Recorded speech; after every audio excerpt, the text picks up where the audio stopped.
Hello and welcome to People in Profit. I'm Charles Pellegrin, and this week we're at the Paris Air Show, a key stage for the world's top aerospace players. As global tensions are rising and military budgets surging, this is where deals are struck to strengthen national defense industries. Well, one country making moves, Canada, as it seeks to reduce its reliance on the United States. This shift could reshape domestic players like Bombardier Defense. Well, we spoke to one of their top executives, but first, a conversation with Canada's Industry Minister, Melanie Joly.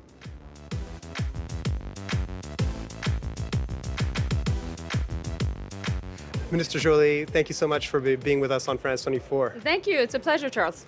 So we're here at the Paris Air Show. This is where all the world's top aerospace nations, Canada included, come if any deal is to be made. And day one actually started with a fairly important deal for Canada. Absolutely. With a Polish airline lot ordering 40 Airbus A220s, which are manufactured in Quebec. So tell us, how significant is that for Canadian industry? Well, listen, it's good news. And I think any good news is more than welcome right now, particularly in the aerospace sector. It is not only 40 A220 built in Mirabel, Quebec, Canada, but also it is an option of 44 more. And so it shows the strength of the partnership between France, which is, of course, linked to Airbus, LOT, a Polish company, which the Polish government has stakes in, the Polish states has stakes in, and of course Canada, where it's being manufactured. And we think that there can be other really positive news coming on the A220 side, and so we'll just continue to hope for the best. I mean, you mentioned it, the geopolitical backdrop to all these deals is really prevalent here. Of course. In your statement, you mentioned that this is a testament to Canada-Poland relations and Canada-European Union relations. To what extent are these considerations driving every economic decision made by Canadian actors and the Canadian government? But more than ever, for different reasons. First, geopolitics is at the core of a lot of the companies' decisions right now. It's all about economic security. We are also in a trade war where the economy is the battlefield, and the front lines are right now back in Canada, the auto sector, the steel and aluminum sectors, but other sectors could be targeted. And we know there's an investigation on 232 on aerospace. So our goal is to make sure that we help companies pivot towards Europe. Canada is the most European countries of all the non-European countries. We have a shared history with France, with the UK, but also with many European Union countries. We want to join Rearm Europe. That's clearly the goal. We've said it. We've been working actively with member states and the European Union on it. And my job, being the former foreign minister, understanding the geopolitics, is really to help the businesses in Canada and here at the Bourget, the aerospace sector in Canada, to be able to partner with companies that are linked to reliable countries.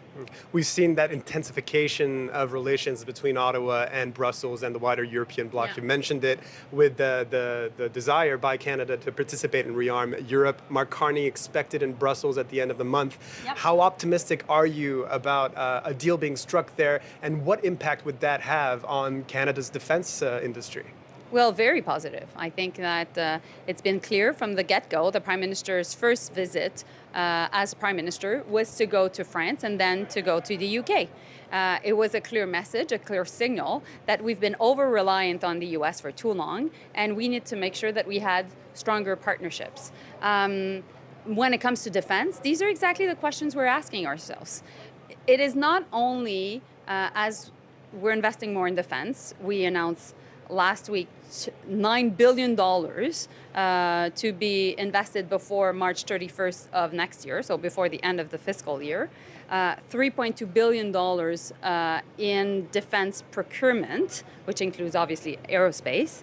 It is not only to leverage these defense investments as a way, of course, to secure our brave men and women and Canada's sovereignty, but it is to create jobs back home. It is to create industrial benefits. These are the biggest investments since the Second World War. You mentioned the increase in defense spending, that 9 billion Canadian dollars, an increase of spending. So I think the idea is going from 1.3% defense spending currently to 2% by the end of the decade. No. 2%. this year. This year? Okay, my apologies. Yeah, that's it. 2%, So that's why it's $9 billion before the end of the year. This is the biggest investment. It's actually, we will get to 2% before France. And 2% is a floor and not a ceiling. So this is a supercharged timeline. So none of this would have happened without Donald Trump. We always go back to him. He's like the towering figure on every conversation, it seems. You've had a front row seat to the tariff war. You used to be foreign affairs minister under the previous government, under Justin Trudeau. You've now moved to a different portfolio. How has this new position shaped your perspective and your experience of this trade war with this threat from your biggest and historical trade partner? Well, I've been foreign minister under the Carney government as well, but I wanted to go from the diplomatic front to the economic front of the trade war. And these were part of the conversations I had with Prime Minister Carney, because the economy is the battlefield right now, and the front lines, like I was mentioning, are the sectors that are affected. And meanwhile, because so much uncertainty is created around the world, including in Canada, obviously, the biggest job that the industry minister, myself, can do is actually attract investments. It's a new form of economic diplomacy. And that is why being here is so strategic. The decisions and the deals we'll make now will have an impact on future generations, because we need to make sure that we make these investments and use the procurement in a way that will benefit our countries, our people that are affected by the trade war, but also that we can use this opportunity to be closer to friends that maybe we've taken for granted for too long. Mélanie Joly, Minister Mélanie Joly, thank you so much for speaking with us. Thank you, Charles. Pleasure.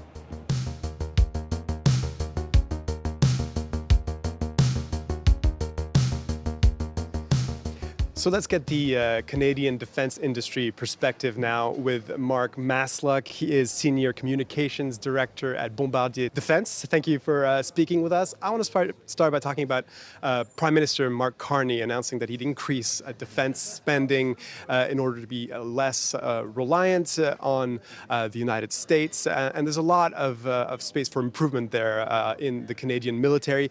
How do you expect this to affect Bombardier Defense's operations and business?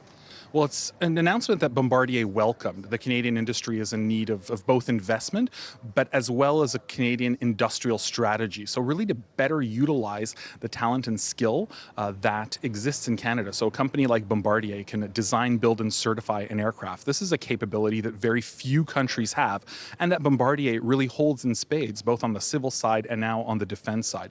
So with the government getting ready to not only increase spending, but we are calling for a broader strategy to really integrate companies like Bombardier with other key suppliers to really create products that either collaborate with other governments, allied entities, but also amongst companies. And that's a lot of what we're doing here at the Paris Air Show, is really starting to begin that integration and also develop the ties that we already have as Bombardier Defense. Bombardier Defense has always been very tied to the United States and to the continent. Your headquarters are in Wichita, Kansas. Do you expect, in light of everything that's happened, that could be a pivot towards Europe in the near future? It's already begun.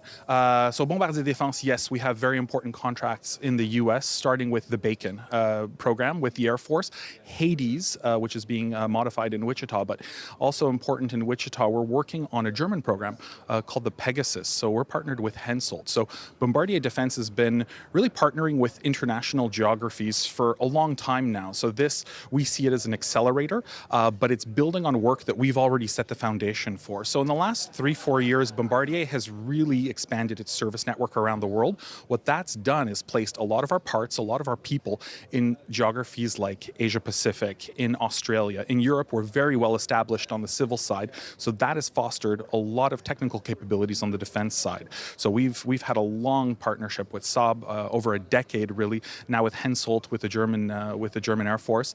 So this is something that really builds on the foundation that we've set over the last years, and the environment now is certainly an accelerator. One of the partnerships you've announced at this Paris Air Show is with French aviation and tech giant Safran. It's a tech innovation partnership.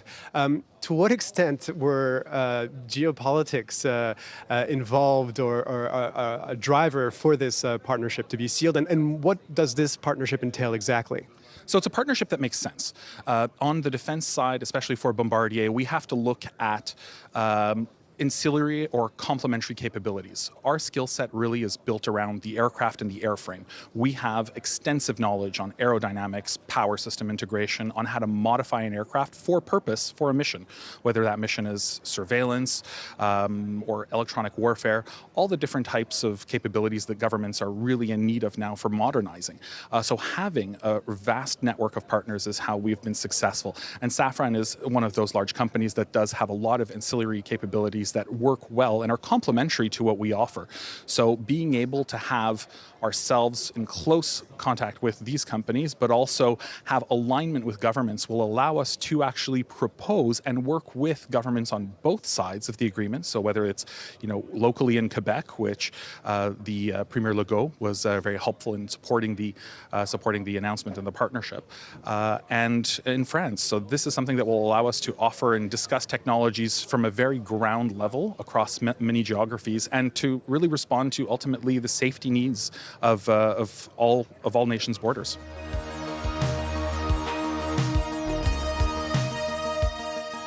That's it for this week. Thank you for watching. As usual, you can watch People and Profit on the France 24 app. In the meantime, stay tuned to France 24.